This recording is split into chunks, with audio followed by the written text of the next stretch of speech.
نبی پاک صلی اللہ علیہ وسلم کی حدیث ہے مسلم میں طبرانی میں، حضور نے فرمایا آؤ میں تمہیں پچھلے زمانے کے ایک ایماندار نوخیز ولی اللہ کی بات سناؤں۔ پچھلے زمانے حضور نے فرمایا پچھلے زمانے میں ایک بادشاہ جادو کے زور پہ حکومت کرتا تھا۔ جب وہ ایک جادوگر اس نے رکھا ہوا تھا تو جادوگر اس کو جادو بتاتا، وہ جادو کے زور پر حکومت کرتا۔ جادوگر بوڑھا ہو گیا تو کہنے لگا بادشاہ کوئی نوجوان میرے پاس بھیج دے، اب میں بوڑھا ہو گیا ہوں میرا پتہ کوئی نہیں کب مر جاؤں۔ ایک نوجوان کی ڈیوٹی لگائی، بڑا زیرک سمجھدار، اپنے رعایا میں سے چن کے جو ذہین فطرت مزاج بچہ تھا وہ اس نے لگایا۔ اللہ کے محبوب علیہ الصلوۃ والسلام فرماتے ہیں بچہ جادو سیکھنے لگا، وقت گزرنے لگا۔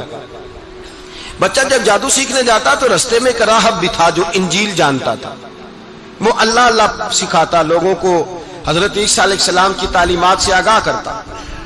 اس نے دیکھا کہ یہاں بھی لوگ اکٹھے ہیں تو وہ بچہ اس راہب کے پاس بھی اٹھنے بیٹھنے لگا۔ اب جب اس کے ساتھ اس کی گفتگو بڑھنے لگی تو اس کو باتوں میں لذت آنے لگی۔ اس نے راہب نے پوچھا کہ تو کون ہے اور کس طرح سے آیا ہے، کیا تیرا معاملہ ہے؟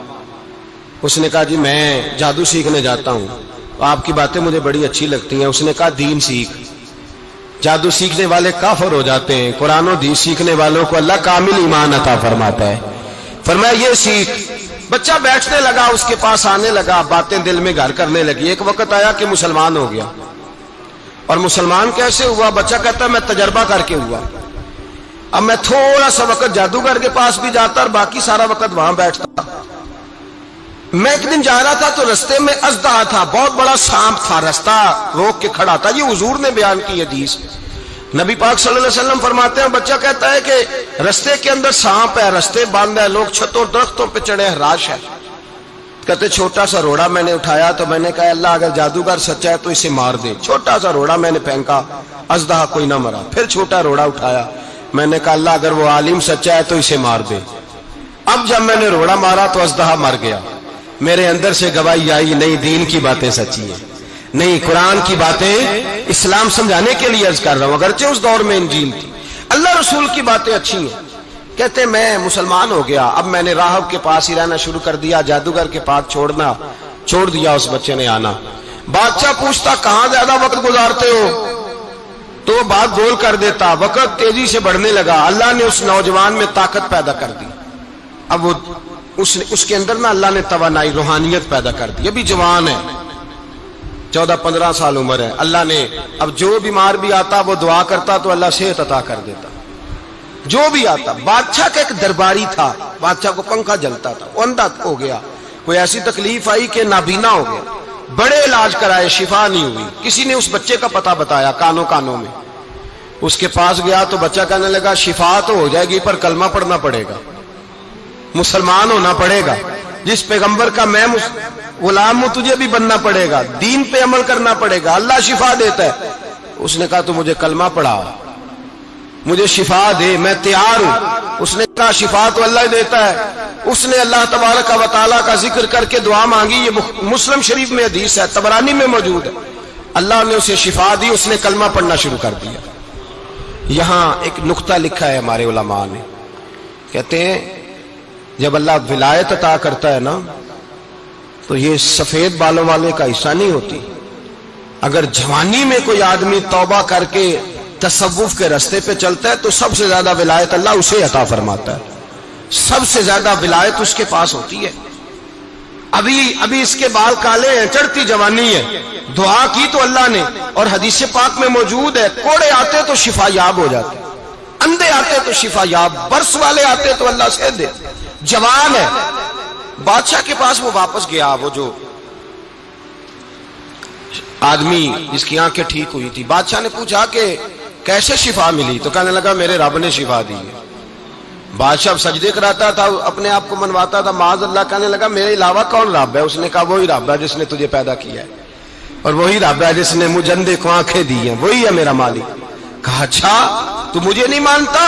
کہا نہیں میں اپنے رب کو مانتا ہوں۔ بادشاہ نے اسے سزا دی، ستایا، اس نے بچے کا پتہ بتایا، پھر بچے کو بلا کے ستایا تو اس راہب کا پتہ بتایا، راہب بھی قتل ہو گیا، نابینا بھی قتل ہو گیا۔ بادشاہ نے کہا سپاہیوں سے اس بچے کو لے جاؤ اور پہاڑ کی چوٹی پہ جا کے نیچے پھینکو تاکہ مر جائے. بچہ پہاڑ کی چوٹی پہ گیا تو ہاتھ اٹھا کے کہنے لگا یا اللہ میرے لیے نہیں اپنے لیے، میرے لیے نہیں اپنے لیے انہیں اپنی قدرت کے جلوے دکھا. میرے لیے نہیں، اللہ کے بندے اپنی جان بچانے کی دعائیں نہیں مانگتے، اپنے لیے انہیں اپنی قدرت کے جلوے دکھا. یہ دعا مانگی، جتنے لوگ ساتھ آئے تھے وہ سارے زمین پہ گرے اور سب مر گئے، پہاڑ سے گر کے مر گئے. بچہ واپس سیدھا بادشاہ کے پاس کہنے لگا لو بھائی میرے رب نے مجھے بچا لیا ہے. جوان کا ایمان دیکھو، میرے رب نے مجھے، بولو میرے اللہ نے مجھے ایمان کی گواہی دے رہا ہے، میں بچ گیا ہوں، تو جھوٹا ہے، میرا رب سچا ہے. اس نے کہا لے جاؤ اس کو دریا میں، کشتی میں بٹھاؤ، بیچ دریا کے جا کے دھکا دے دو. بیٹھے کشتی میں، دریا کے بیچ گئے، اور جب جا کے وہاں اس کو دھکا دینے لگے تو اس نے کہا اللہ میرے لیے نہیں اپنے لیے انہیں اپنی قدرت کے جلوے دکھا. بس ایک طوفان سا آیا، جتنے سپاہی ساتھ آئے تھے ڈوب کے مر گئے. وہ بچہ اٹھا اور سیدھا پھر بادشاہ کے پاس، اسی کے پاس کہنے لگا لو بھائی میرے رب نے مجھے بچا لیا ہے، تیرے پاس آیا ہوں. وہ کہنے لگا تو کیا مصیبت میرے گلے پڑ گئی ہے، کیسے جان چھوٹے گی؟ تو بچہ کہنے لگا اگر تو مجھے باندھے درخت کے ساتھ اور سارے ملک کو بلائے، لوگوں کو اکٹھا کرے، پھر تو مجھے تیر مارنا، میں تجھے بتاؤں گا کیسے مارنا ہے، میں مر جاؤں گا. اللہ کا بندہ نوجوان ایمان دیکھو، مرنے کے طریقے بتا رہا ہے، میں تجھے بتاؤں گا میں کیسے مروں گا. یہ بات کہی، بادشاہ نے سارا مجمع جمع کیا، ملک سارا باہر آ گیا، درخت کے ساتھ باندھ دیا. کہنے لگا بھائی لوگوں یہ مجھے مارنا چاہتا تھا، مار نہیں سکا، اب میں اسے بتانے لگا ہوں کہ میں کیسے مروں گا.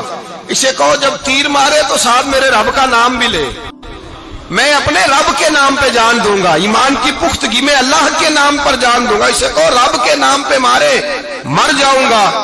بادشاہ نے اللہ کہہ کے تیر مارا، پیشانی میں لگا، بچے کی روح پرواز کر گئی. جتنا مجمع کھڑا تھا سارا کلمہ پڑھ کے مسلمان ہو گئے، سارے مسلمان ہو گئے سارے. میرے رسول پاک سید عالم صلی اللہ علیہ وسلم نے نوجوانوں کو بتایا جب تمہارے اندر ایمان کی قوت آئے گی تو اللہ تمہاری مدد کرے. فرمایا وہ نوخیز ولی تھا، ابھی جوان رانا تھا، ابھی اس کی پیشانی پر جوانی کے آثار تھے، لیکن اس نے اللہ کو راضی کیا، رب کریم کو راضی. ولایت کا مطلب بڑھاپا نہیں، ولایت کا مطلب وہ نہیں کہ جب بڑا لمبا وقت گزر جائے تو پھر آدمی آئے کہ نہیں اب کیا کرنا ہے، اب مسجد ہی ہے، اب تو اس کے علاوہ گزارا ہی کوئی نہیں.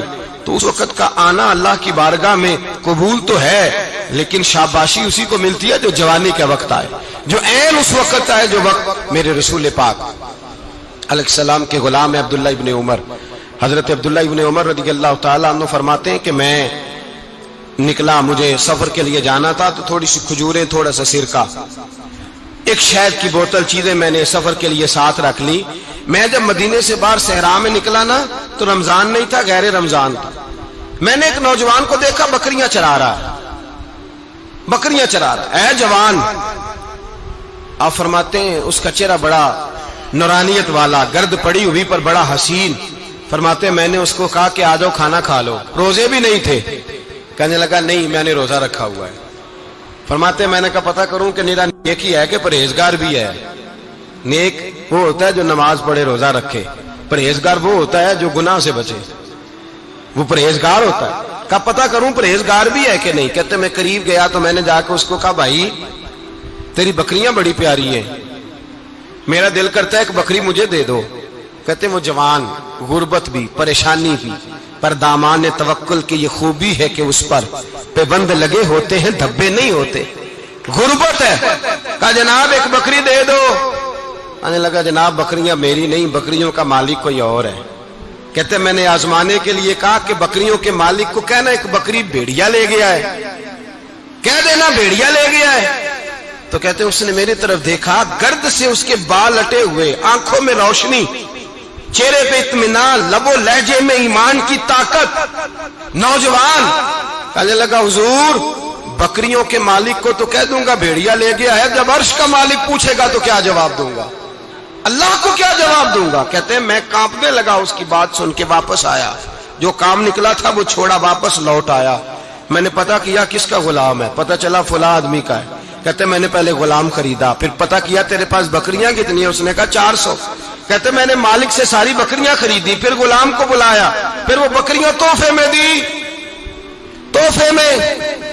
کہنے لگا حضور یہ سارا کچھ مجھے کیسے ملا؟ میں نے کہا تیرا ایمان بڑا پختہ تھا تو میرے رب نے تجھے انعام عطا فرمایا ہے۔